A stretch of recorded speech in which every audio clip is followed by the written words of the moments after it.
Après sa nomination par le chef de l'État, la première ministre consulte les forces politiques et sociales du pays en vue de la formation du gouvernement. Et si le chef de l'État occupe un poste éminemment politique, pourquoi ne pas dépolitiser l'exécutif? Madame, Messieurs, on va aussi parler du rôle et de la place de la jeunesse dans ce nouveau gouvernement qui clignote. Et pour ça, nous recevons Emmanuel Junior Chimba. Bonjour et bienvenue. Bonjour monsieur, je suis Foutila. Bonjour CPG, ma chaîne de référence. Merci beaucoup d'avoir répondu à notre invitation. Merci La première question, la successeur de Sama Lukonde est connue. Comment vous avez accueilli sa nomination?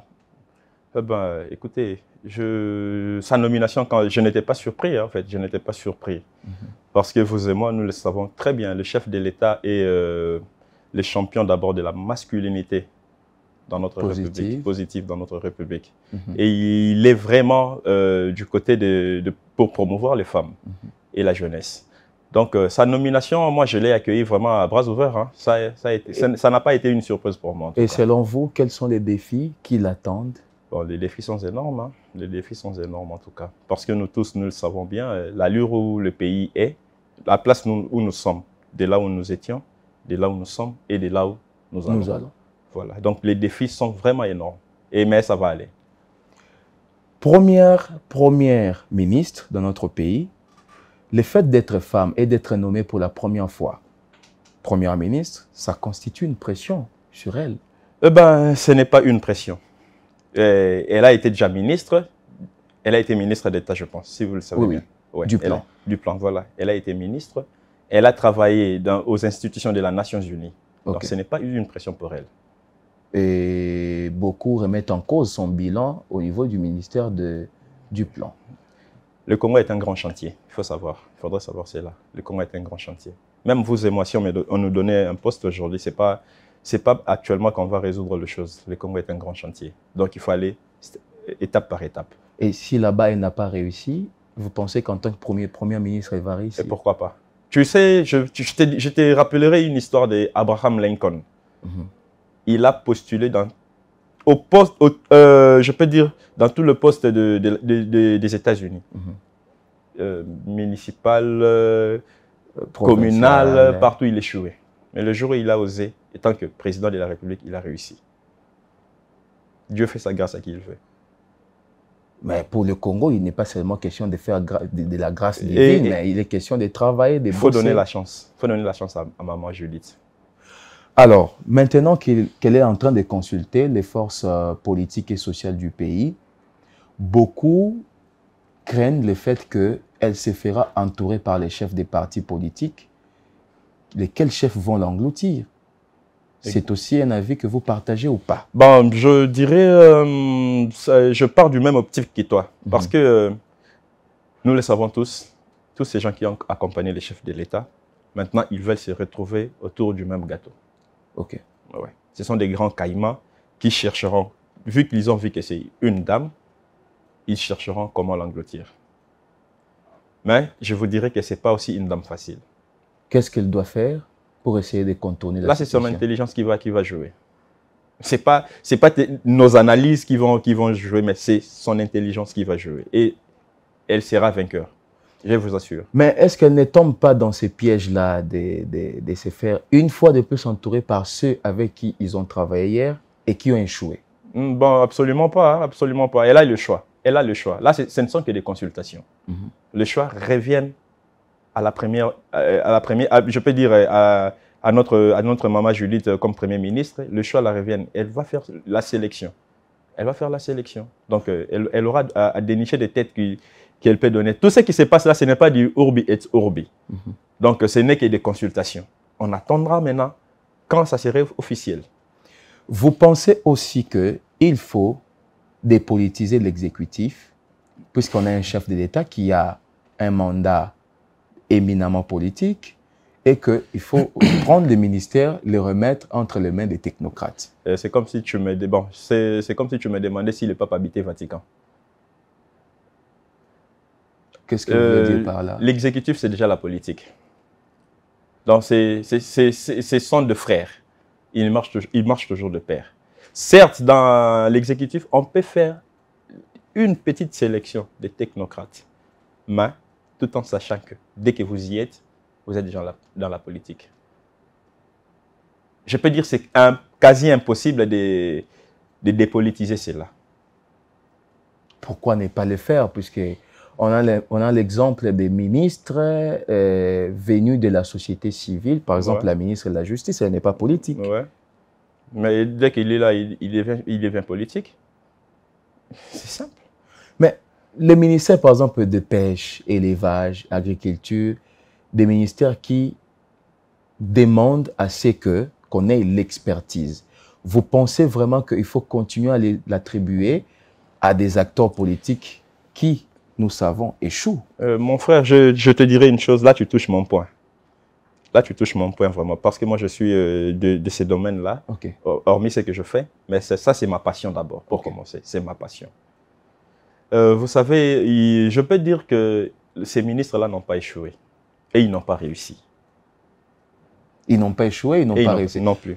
Précisément, ils ont fait quoi? Tu sais, nous avons une terre arable et riche. 80 millions de terres arables. Voilà. Sur toute l'étendue. Ne comptez pas seulement les kilomètres là. Il faut les hectares ou quoi que ce soit. Il faut savoir aussi la terre a ses caprices. Ok. La terre a ses caprices.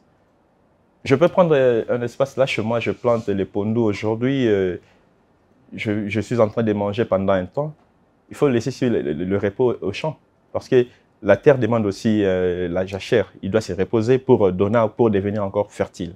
Okay. Ne pensons pas que quand on plante, on doit toujours continuer à s'aimer. Non, il faut arrêter un temps, chercher à avancer, soit laisser en repos, puis reprendre.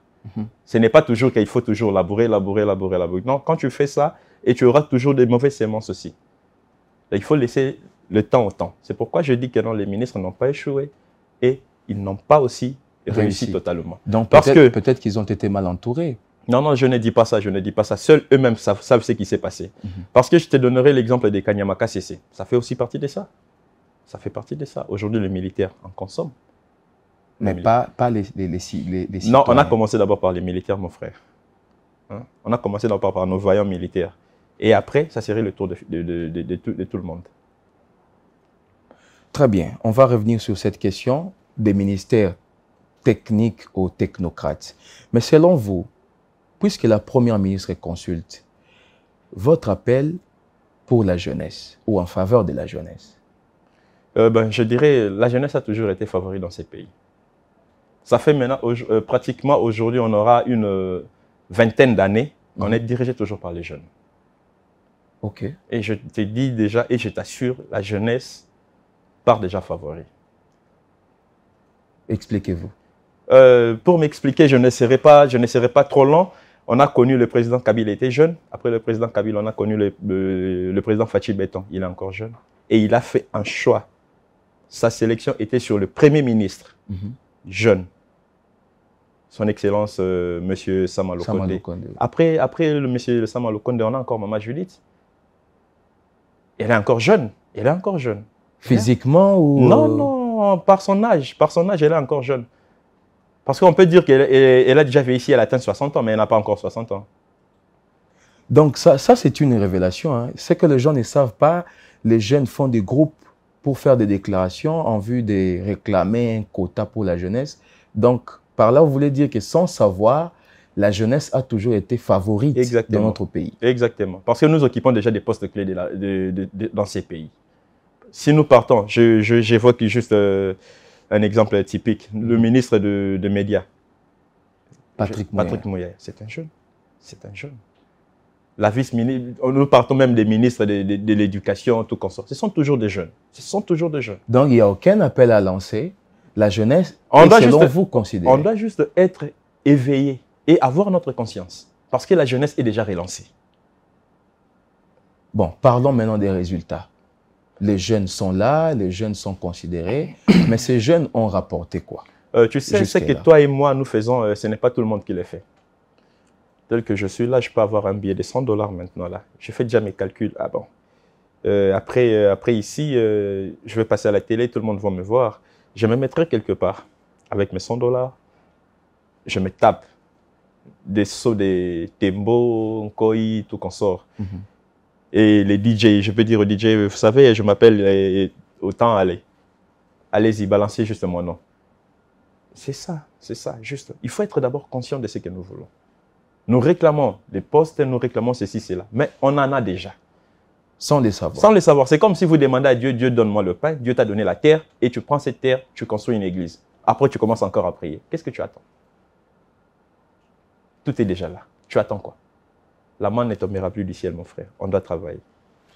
Très bien. Alors, on parle de situation sécuritaire dans notre pays. Avant d'évoquer les cas du cardinal Ambongo, déjà, vous, à votre niveau, comment vous avez toujours perçu la situation de l'Est? Je dirais que c'est une situation complexe. Okay. Parce que la RDC est en train de vivre une manigance qui se passe au niveau international. Cette guerre n'est pas le Rwanda qui nous agresse, mais c'est la communauté internationale qui nous agresse. Par l'entremise du Rwanda. Par l'entremise du Rwanda. Donc, il est juste un intermédiaire. Okay. Il passe par là, puis ils viennent pour nous faire de ceci, c'est là des coq-à-l'âne, tout comme ça. Mais nous sommes victimes de la balkanisation, de la manière où les choses avancent. Mais avec l'aide du Seigneur et la force de nos vaillants FARDC, militaires et tout comme ça, on sortira vainqueur. Mais vous dites que nous sommes agressés ou, disons, la guerre par procuration que nous subissons, c'est plus la communauté internationale. Et lorsque vous parlez de la communauté internationale, vous voyez quoi? Qui en a au devant de la scène? Mais il y a l'Amérique, il y a la France, il y a la SADC même, que je peux même indexer. Il y a la SADC même. Parce que nous voyons, le Rwanda ne fait pas partie de la SADC.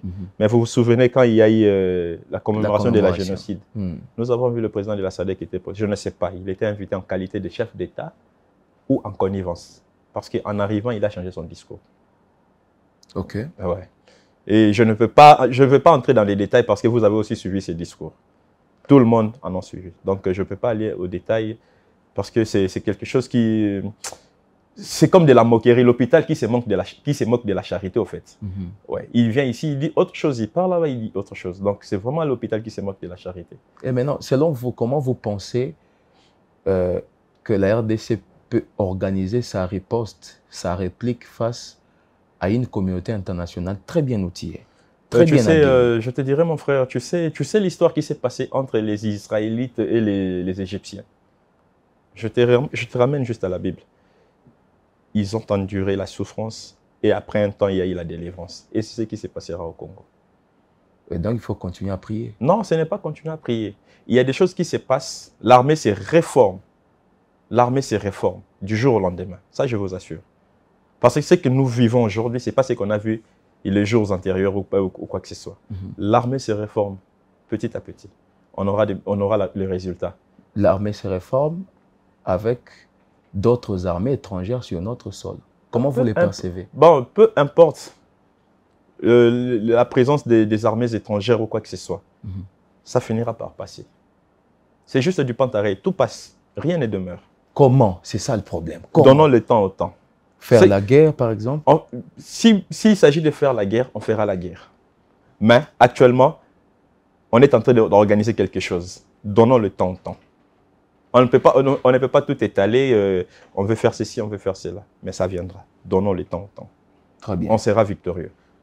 Alors, là, avant d'éclore ces chapitres, je vais vous donner la possibilité de vous adresser à cette population de l'Est qui est meurtrie par la souffrance depuis plus de 20 ans maintenant. Votre message à cette population qui vous suit? Nous sommes de cœur avec la population de l'Est de notre pays. Je ne parle pas seulement du Goma, mais je parle de l'Est du pays. Et partout, ils sont touchés. Ça finira un jour. Tenons bon, et Dieu va nous aider. Un jour, ça finira cette guerre. Donc, je compte moi-même, tel que je suis là, je compte aux jours à venir m'y rendre aussi. Je serai là et je vais voir comment est-ce qu'on aura même, si on aura même un pain ou un verre d'eau à partager ensemble, on le fera. Mais on va d'abord chanter parce que moi, je suis passionné de la musique d'abord. Je suis passionné de la musique, on va chanter avec eux. On verra comment elle va évoluer pendant même une semaine, puis je vais revenir. Vous allez vous y rendre avec votre upper class? Eh ben, tu sais, je respecte beaucoup Upper Class. C'est un groupe que j'ai vu est vrai. Il y a des membres qu'on a émergé ensemble. Il y a des Christian Kangechi, Christian Yamba et Faiko, tout consort. Et le fils Yves Ilongo. Donc, ce sont des gens que j'ai connus, mais je n'ai jamais fait partie de l'Upper Class. Très bien. Ouais. Vous êtes un catholique pratiquant. Fervent même. Fervent. Qu'est-ce qui se passe avec les cardinals Ambongo? Il devient de plus en plus les fils mal aimés du régime. Qu'est-ce que vous pouvez dire par rapport à ces prises de position? Commençons d'abord par ça, avant d'évoluer. Eh ben, je trouve que c'est normal, ces prises de position. C'est normal. Vous et nous avons vécu dans ces pays. Nous avons connu, je pense, 5 cardinaux. Nous avons le feu cardinal Joseph Albert Malula, le feu cardinal Echao. C'est 4, hein? 4. Le feu cardinal Mosengo. Et maintenant, nous avons le cardinal Fridolin Ambongo Bessong. Dis-moi, qui est ce cardinal que tu as vu s'accrocher au pouvoir en place? Dites-moi un peu. Personne. Personne. Donc c'est une méthodologie de l'Église catholique. L'Église a toujours été aux côtés des déprimés. Donc, même si le président appelle le cardinal dans sa maison, dans son palais, il prie pour lui, il lui remet l'enveloppe, mais en sortant, le cardinal aura un autre discours. Donc, ils ne sont pas là pour éloger le gouvernement ou quoi que ce soit.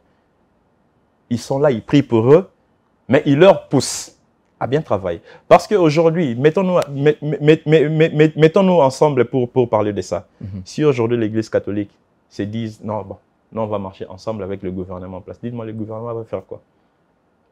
Donc vous estimez que les prises de position des cardinaux, ou disons de nos cardinaux RD congolais, sont plus motivées par la situation précaire de la vie. Exactement. Exactement. Et si le gouvernement travaillait très bien, les cardinaux ou les cardinals aura changé sa position? Non, même pas. En tout cas, je t'assure, non. Parce que si ils applaudissent, ils se diront que non, nous avons vaincu la guerre, donc on peut rester comme ça et sans rien faire. Alors, ils seront toujours contre. Ils vont leur pousser encore à faire de mieux. D'accélérer encore, de mettre un coup de bâton pour avancer. Jusqu'à encourager ceux qui rejoignent la rébellion. Le cardinal n'a jamais encouragé ceux qui rejoignent la rébellion. Vous le pensez, puisque la nuit de Pâques, le cardinal a expliqué que si vous avez un groupe de gens qui font allégeance à Corneille Nangaa, c'est puisqu'ils ont été frustrés par le pouvoir, comme pour encourager. Ce n'est pas un évangile. Ce n'est pas un évangile. Il a juste dit. Tu peux accepter, moi je peux refuser. Ce n'est pas un évangile. Ce n'est pas un évangile. Il n'a pas encouragé. Il a juste exprimé ce qu'il lui pensait. Ce n'est pas un évangile. Bon, maintenant là, puisque nous devons aller très vite, on nous fait signe. Maintenant là, l'accès lui avait été refusé au salon VIP. Oui. Oui. On a entendu dire aussi qu'à l'époque de Mosengo, il avait voyagé en veste, en lieu et place de sa soutane. C'était une façon pour le pouvoir de dire sa désapprobation par rapport à ses comportements, au comportement du cardinal. Et de plus en plus, les relations, l'Église et l'État se crispent. Qu'est-ce qu'il faut faire? Bon, je dirais que les relations ne se crispent pas parce que l'Église marchera toujours de pair avec l'État. Et l'État marchera toujours de pair avec l'Église. Donc, ce qui s'est passé, moi, je peux dire, en tout cas, c'est du pire humiliation. Pour un pasteur d'abord, parce que je lui respecte en tant que pasteur. Et aucun pasteur, j'aimerais voir ça. Donc, il faut d'abord interpeller la personne qui lui a refusé l'accès. Parce que c'est un diplomate, il a un passeport diplomatique. À l'aéroport, dans les aéroports, quand vous avez un passeport diplomatique, ou soit vous avez un billet business class, vous avez toujours droit au salon VIP. Mais je ne sais pas ce qui s'est passé hier. À plus forte raison, quelqu'un comme le cardinal Ambongo qui est connu en RD Congo, c'est pas un intrus ou qui que ce soit. C'est quelqu'un que le Congo connaît. Je ne sais pas ce qui s'est passé hier. Donc, il faut d'abord interpeller ces agents, savoir qu'est-ce qui s'est passé. C'était un ordre ou quoi? Si c'était un ordre, alors moi, je dirais que c'était un ordre mal donné. Très bien. Votre mot de la fin? le mot de la fin que je dirais, c'est juste faisons-nous confiance d'abord en tant que peuple congolais. Dieu sait pourquoi il nous a placés là, au Congo. Et je suis toujours de cœur avec mes frères et sœurs de l'Est. Croyons d'abord au chef de l'État, croyons à la première ministre. Je ne sais pas, c'est les deux marches. Ah voilà. C'est comme... Croyons Maman Judith. Okay. Et faisons confiance à nos militaires. Le Congo est en train de se vêtir d'une très nouvelle et belle robe. Merci beaucoup, Emmanuel Junior Chimba, d'avoir répondu à toutes nos questions. Merci beaucoup de commencer à nous suivre. Je précise que vous êtes un amoureux de ce que nous faisons. Ah ouais. Madame, Messieurs, c'était un plaisir de présenter pour vous cette émission. Prenons rendez-vous très prochainement avec le même plaisir. Merci.